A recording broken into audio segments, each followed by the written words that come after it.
In the previous videos, I demonstrated how to convert a WordPress site to a static HTML site. This video will demonstrate how to host a static site on AWS S3.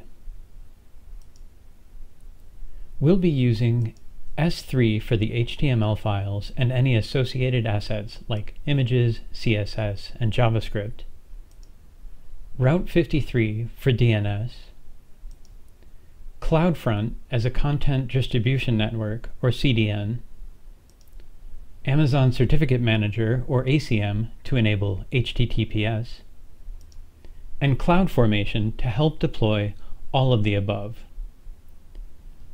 By my estimates, hosting a small static HTML site this way costs me about 52 cents per month, just a little over $6 per year. It's incredibly cheap. Amazon has a great tutorial for this called Getting Started with a Secure Static Website, and this demo you're watching now is largely based on that. I've included a link in the description. The first step is to create a hosted zone in AWS using Route 53. This will create a Start of Authority or SOA record and name server or NS record for our domain. You'll need to update the list of name servers with your domain registrar using the values Route 53 provides. I'm logged into the AWS console. First, I'll note that I'm logged in as demo user. That's an IAM user with administrative access I created specifically for this demo. Any user account with sufficient permissions will work. I'll navigate to Route 53, Amazon's DNS service, by typing Route 53 in the search bar.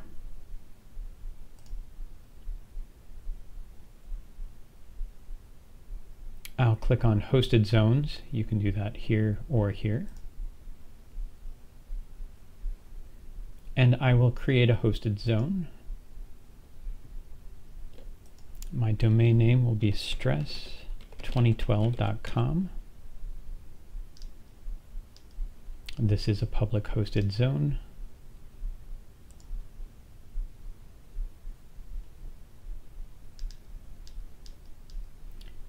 It created an SOA record and an NS record. Let's look at the NS record. I'll need to use these values to update the values at my domain registrar. The interface for your registrar may be a little different, but ultimately you should be able to update your DNS settings using a form similar to this.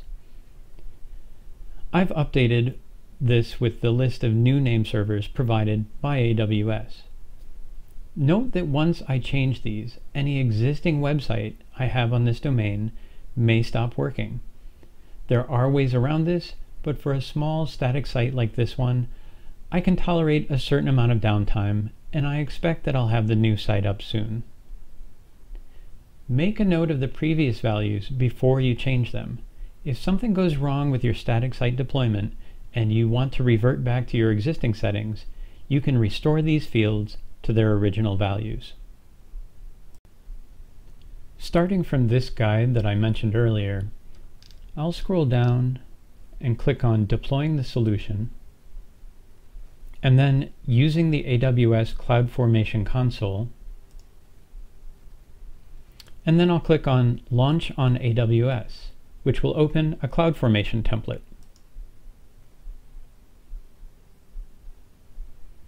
The CloudFormation stack template will prompt us with a few questions, then it will launch the various AWS components for us.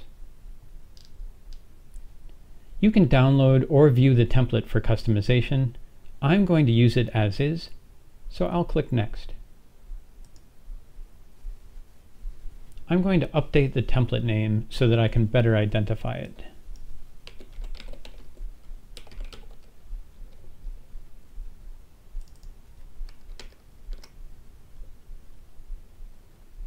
I will leave the subdomain value at www. For the domain name, I'll enter stress2012.com. For Create Apex, I'll enter yes. This will enable people to reach the site at stress2012.com in addition to www.stress2012.com. For hosted zone ID, I'll need the ID from Route 53. Note that this field is not required by the form, but the deployment will fail if this value is missing or incorrect.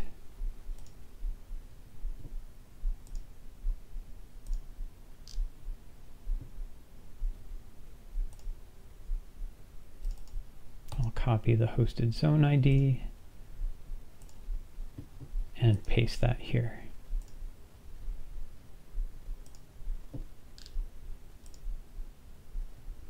On the next screen, you have the option to add tags.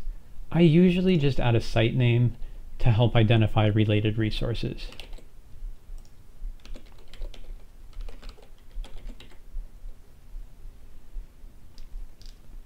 For stack failure options, I want to roll back all stack resources and delete all newly created resources. That way, in case the CloudFormation stack fails partway through, which typically happens because I've entered something incorrectly or have missed a prerequisite step, it will revert all the changes it made before it failed. It helps you get back to a clean slate if something goes wrong.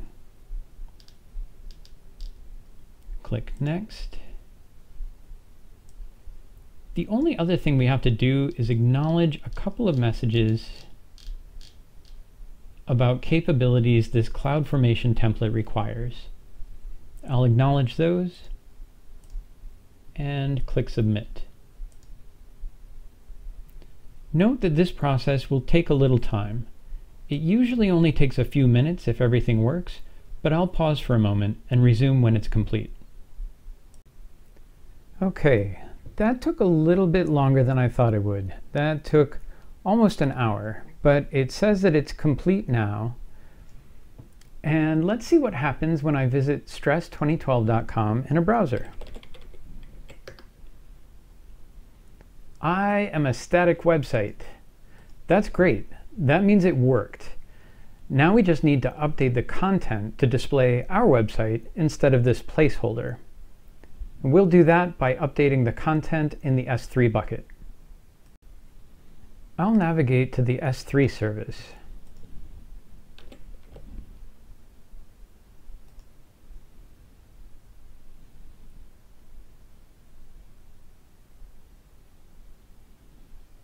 I have numerous S3 buckets in my account, so I'll filter this list to show just the buckets matching stress2012.com. You should see one for the access logs, S3 bucket logs here, and another for the document root, S3 bucket root here. The S3 bucket root is where the HTML files and the associated assets are stored.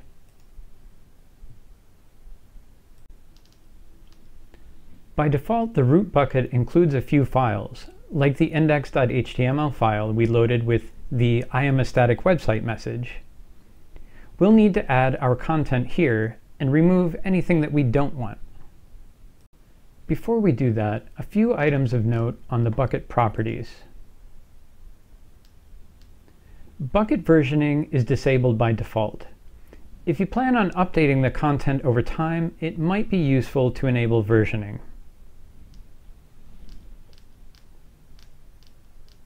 Server access logging is enabled and specifies the S3 bucket logs location that we saw earlier. Down at the very bottom, we see that static website hosting is disabled. Wait, what? That's confusing.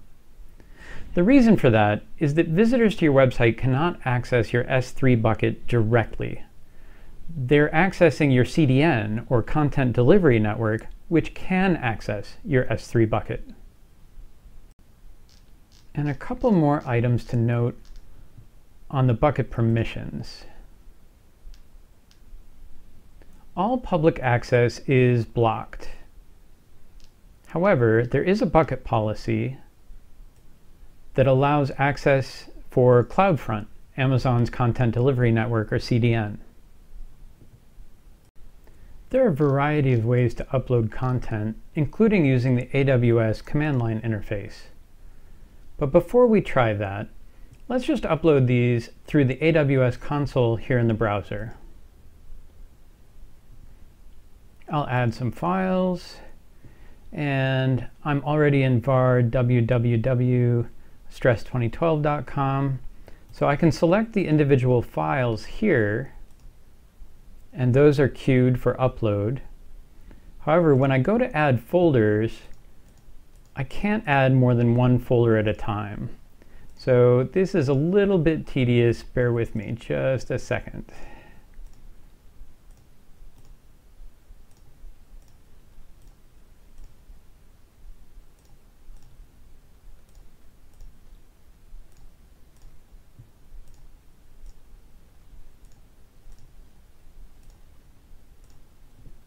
There is a better way to do this, and that is what I will demonstrate shortly.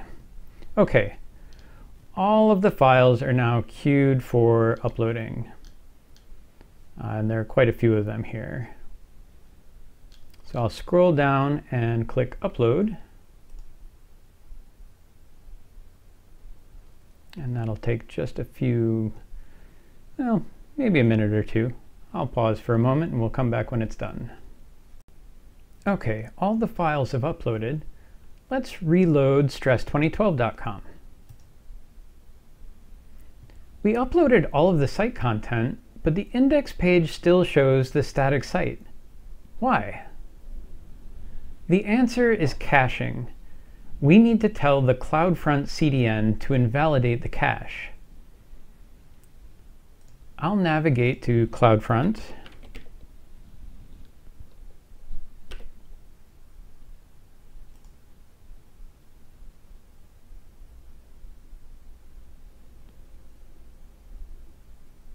And I will select the distribution for Stress 2012. And I will click on Invalidations. It's a little difficult here. You can tell that this is for stress2012.com. Not super clear from this name here or this. I'll click on Invalidations and create invalidation. I'll enter /index.html. Note you do need the slash there. It won't recognize it if it's just index.html. None of the other files we uploaded should have been cached, so this should be sufficient. I'll click Create Invalidation. That is currently in progress. It may take some time to process.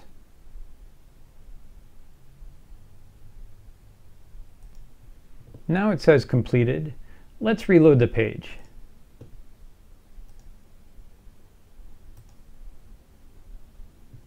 That looks better, not quite right. Let's take a look at the network panel in the Web Inspector.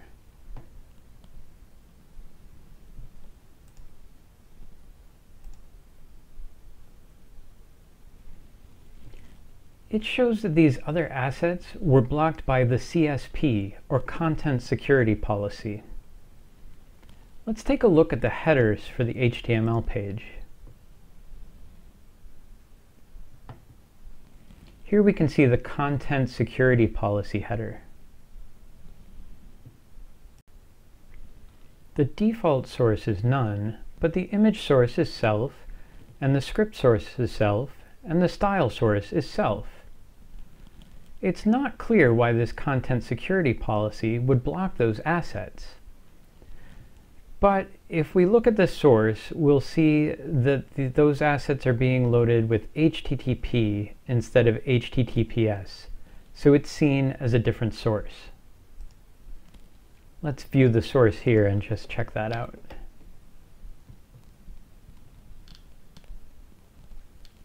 Here, for example, is a style sheet that says HTTP : instead of HTTPS. The Content Security Policy header is added by CloudFront. Let's take a look at that setting. We're already on CloudFront. I'll go to Policies and Response Headers, and I'll select Stress 2012. If I scroll down here, I can view the content security policy, or I can go to Edit, and I can see where I can change the content security policy or disable it entirely. I could change image source to asterisk or star, script source and style source to asterisk or star, but I actually think this is a sensible content security policy for this site, so I'm going to fix this a different way. I'm going to replace all the references to http:// in the actual source code. First, I will change directories to the document root.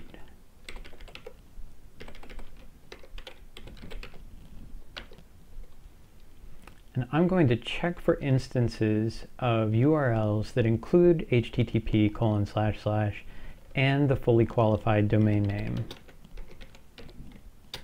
I'm going to check that recursively through this directory.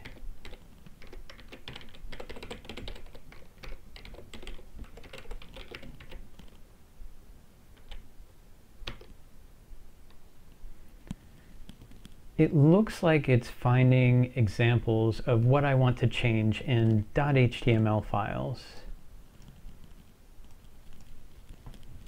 So I'll get a list of those.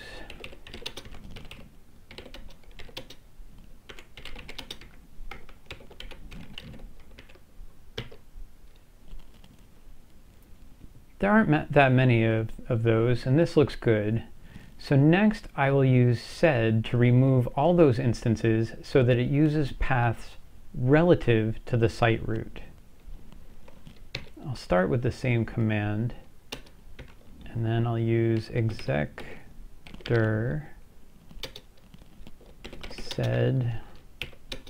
I'm going to edit these in place. So a bit of a dangerous command, but I've practiced this one.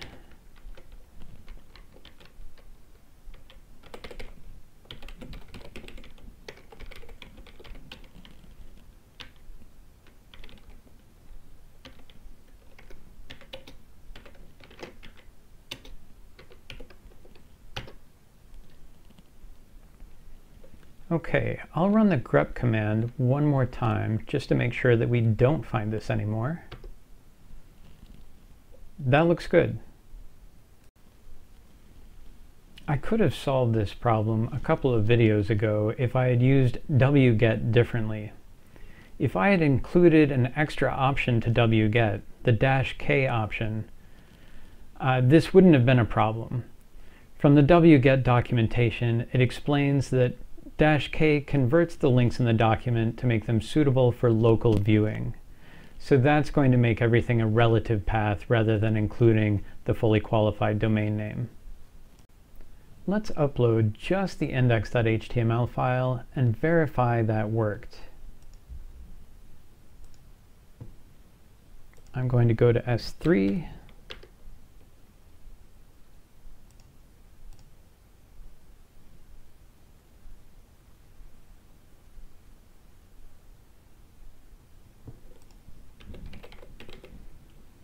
And I will select the bucket root.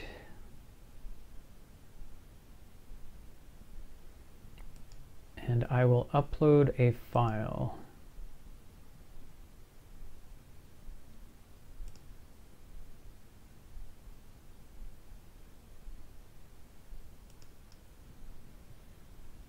I'm in the right folder. I'll select index.html.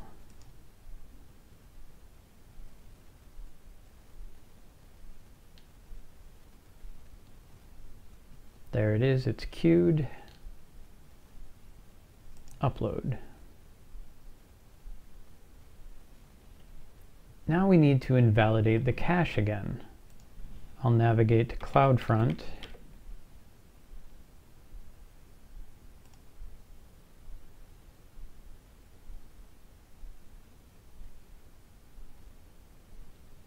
Select the correct distribution.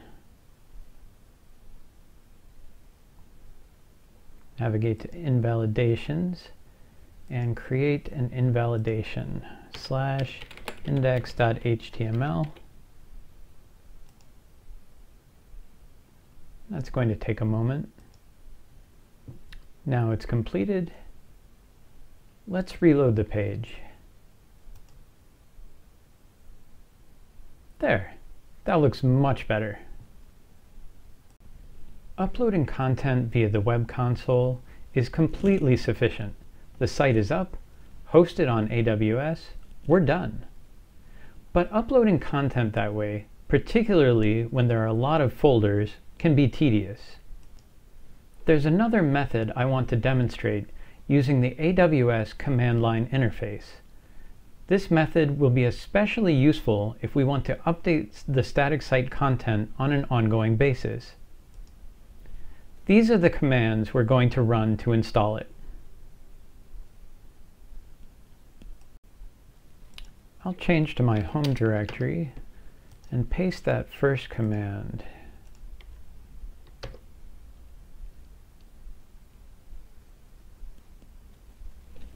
I'll unzip the file that it downloaded.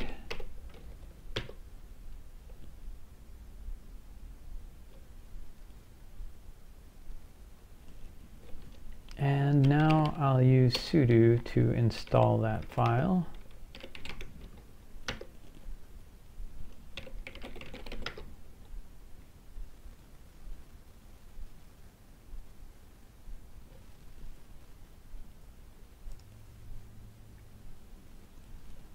And now before we can run it for the first time, I'll type AWS configure.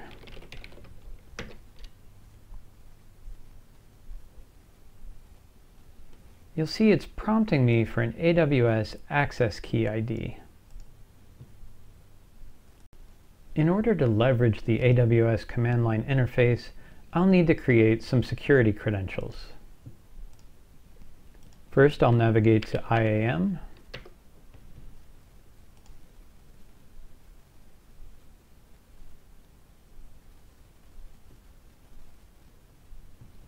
Then I'll go to Users. I'll select Demo User. I'll go to Security Credentials, scroll down, and I'll create an access key.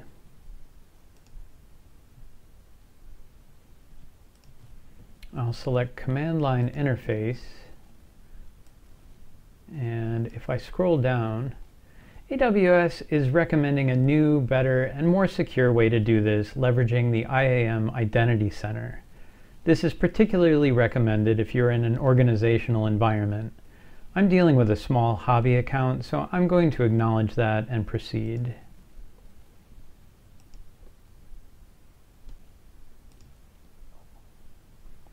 I now have the access key and secret access key needed for the AWS configure prompt. Previously, I mentioned that I am using a temporary demo user account for this video. Normally, you would not want to share or otherwise expose these keys. I'll copy the access key.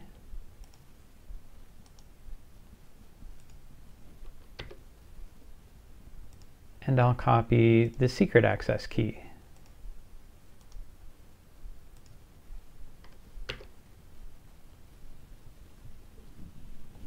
I'm going to select US East 1 for my default region. Note that whatever you pick here, it needs to be a valid AWS region. I entered just US East once instead of US East 1, and the CLI tool produced a variety of connection errors. It was not immediately obvious what was wrong. I'm going to leave the default output format. Now that the CLI is configured, I can sync the files with S3. I'll change directories back to the web root.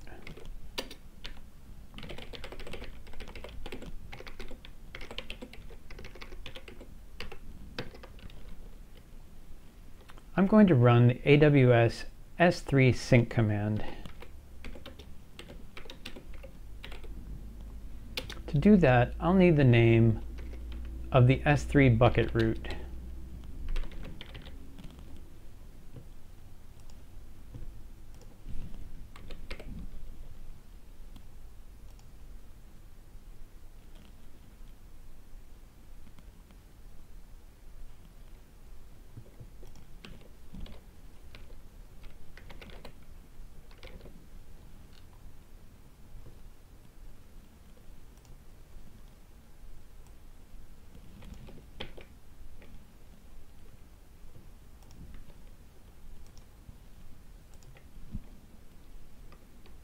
And I'll hit enter.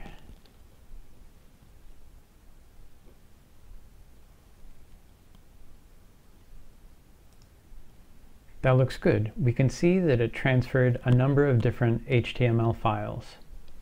Let's try running the sync again. This time there's no output. How do we know it did anything? Let's try creating a new file.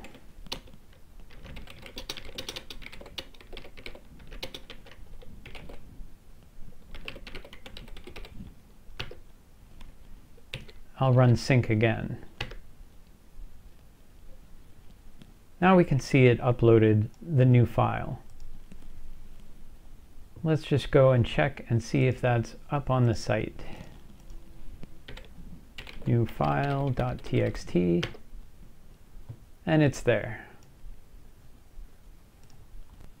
The sync command is only providing output when there's changes. That's good to know. Everything worked. That's it.